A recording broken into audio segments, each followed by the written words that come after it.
कृष्ण, राधे राधे, श्री हरिदास।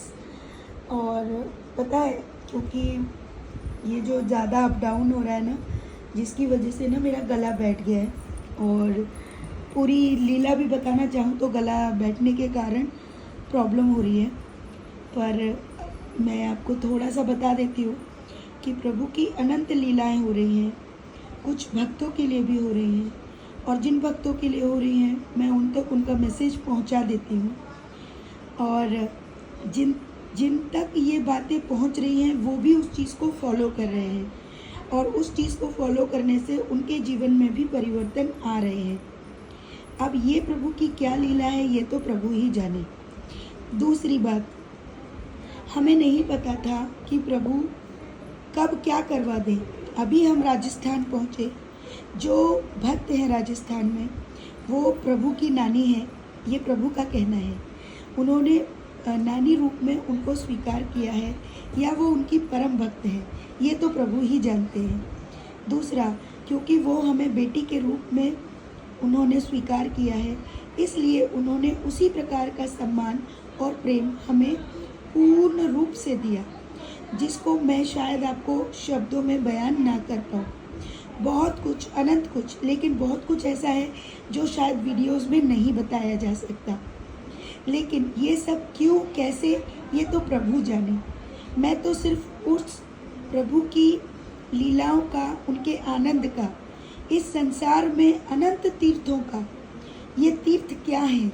ये तीर्थ तभी मान्य है जब आपके अंदर उन तीर्थों को मानकर भाव उत्पन्न हो। अगर भाव नहीं है और आप अनंत तीर्थों पर जा रहे हैं तो भी वहाँ जाने का कोई भी फायदा नहीं है, कोई फायदा नहीं है। बिन भाव के आपको ईश्वर के तीर्थ पर भी वो फल प्राप्त नहीं होगा, और भाव से आप घर बैठे भी तीर्थों का फल प्राप्त कर सकते हैं।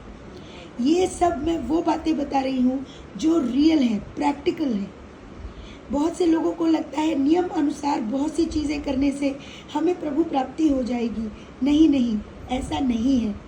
प्रभु की प्राप्ति के लिए सबसे बड़ा कार्य और सबसे बड़ी चीज़ है वो है प्रेम।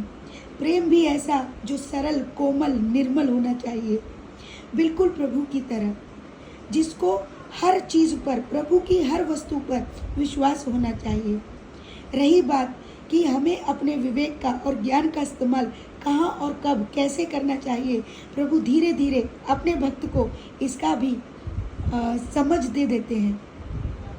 आज ये जो मैं वीडियो छोटी सी आपको बता रही हूँ, लेकिन कल से या परसों से तो मेरा गला पूरी तरह सही हो जाएगा, और मैं आपको अनंत लीलाएं बताने वाली हूँ, क्योंकि प्रभु ने अनंत लीलाएं की हैं।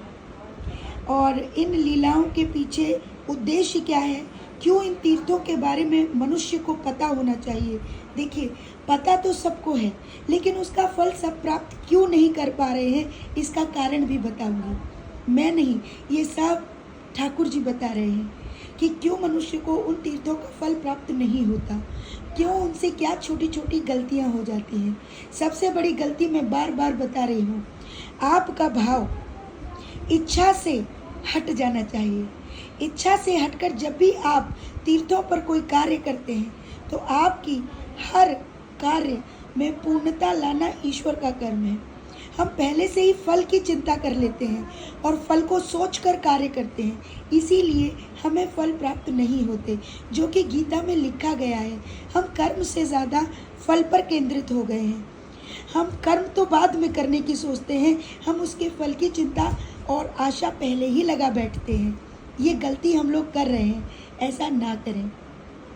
चलिए, लीलाएं तो मैं आपको बाद में बताऊंगी। आज भी एक लीला हुई है जो सरोवर में प्रभु स्नान करने की बात कर रहे हैं, जिसमें माता जी हैं, लेकिन माता जी एक बुजुर्ग के रूप में हैं, और वो घर में अपनी एक बहन के द्वारा बहुत कुछ भेज रहे हैं। लेकिन हमने जब ये बात कही कि माँ आप ये क्यों भेज रहे हो, तो उन्होंने कहा मेरी बहन को मैंने संदेश दिया था कि तुम्हारे घर ये पहुँच जाना चाहिए, लेकिन वो अब तक नहीं पहुँचा। तभी एक ट्रक आता है और उस ट्रक में से वो बहुत बड़े बड़े बर्तन निकालते हैं, पीतल के, जैसे देग होते हैं ना, बड़े बड़े ये चीज़ें निकलती हैं। तो सेविका कहती है आप कौन हो? बोले तुमने मेरी बहन को शिकायत कर दी, इसलिए मैं लेके आई हूँ। तुम सारी चीज़ें तो आप नहीं देवी देवताओं को देते हो, मुझे कुछ नहीं देते हो। तो सेविका पूछती है, आप कौन हैं? मैं आपको नहीं पहचान पा रही हूँ। बोला, वो भी पता चल ही जाएगा। और हाँ हाँ, जा रही हो? राजस्थान गई थी? मैंने कहा हाँ। जाके उस मैया से कह देना हरिद्वार नहा के चली जाए। ये संदेश उस माँ के लिए था जो हम राजस्थान गए थे। मैंने उनको सुबह ही बता दिया था। ये सब प्रभु की इच्छा अनुरूप होता है। प्रभु किसके लिए क्या बोल रहे हैं, कौन कितनी सेवाओं में है, ये ईश्वर जानता है। और उन सेवाओं के आधार पर प्रभु संदेश भी देते हैं। तो ये उनके लिए संदेश था, वो उनको दिया। हमारे लिए जो संदेश है वो हम पूर्ण करेंगे। हमें नहीं पता कि हमसे क्या, कहाँ पर क्या हो रहा है, लेकिन हाँ, प्रभु के आदेश का सबका पालन हो रहा है। प्रभु अब किस सरोवर में या किस जगह स्नान करने की इस समय हमसे उन्होंने आज लीला में बोला है, उसे पूर्ण रूप से नहीं दिखाया है, लेकिन हाँ, कुछ उसके हिंट दिए हैं। तो देखिए, जो भी होगा वो रात तक कंप्लीट होगा और फिर मैं आपको इकट्ठा फ्री होने के बाद सब बताऊंगी। और अब शरद पूर्णिमा की तैयारी होगी हमारे प्यारे करुआ बिहारी जी की, हमारे श्री हरि की। सभी के लिए सुंदर सुंदर वस्त्र बनेंगे और 2-3 दिन और हैं हमारे जो प्रभु के कार्यों में लिप्त रहेंगे। उसके बाद घर में बैठे श्री हरि और करुआ बिहारी जी की सेवा में पूरी तरह संलग्नित हो जाएंगे, क्योंकि ये सेवाएं, इन्हीं सेवाओं के कारण ये सब हो पा रहा है। प्रभु संसार को भी अनंत ज्ञान इन लीलाओं के द्वारा दे रहे हैं और जो इनको समझ पा रहे हैं उन पर अनंत कृपा है। और जिन्हें अभी भी समझ नहीं आ रहा, हताश मत होइए, आपके पुण्य बढ़ेंगे तो आप इस कृपा को समझ पाएंगे। खूब सारा प्रेम, खुश रहिए। राधे राधे। श्री हरिदास।